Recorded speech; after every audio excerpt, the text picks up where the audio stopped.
Once upon a time, a beautiful fairy tale took its beginning right in the middle of Denmark. The King of Denmark, Christian VIII, searched far and wide to find the perfect place to build a revolutionizing paper factory in Denmark. At last he found just the right place, a deserted village with only a couple farms.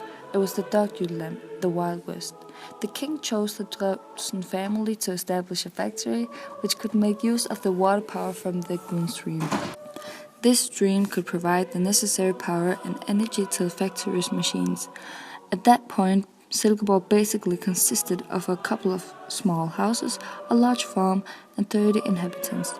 Because of the lack of population, working capacity had to be from outside the area.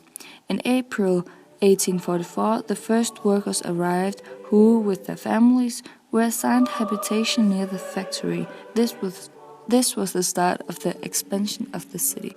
Michael Drewsen did not know it at the time, but this was the establishment of Silkeborgs.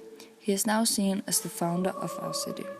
Michael Drewsen also found time to invite many guests into his private home, among these Hans Christian Andersen, our Danish writer famous for his fairy tales, who visited him several times and would entertain the Denne guests with his fairy tales.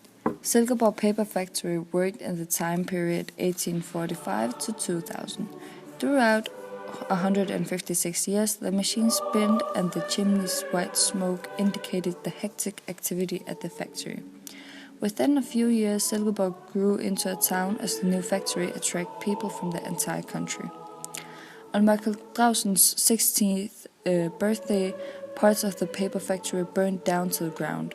Afterwards, it was rebuilt and the partnership between the Drewsen brothers was dissolved. Michael involved his own son, Christian Drewsen, in the firm Drewsen & Son.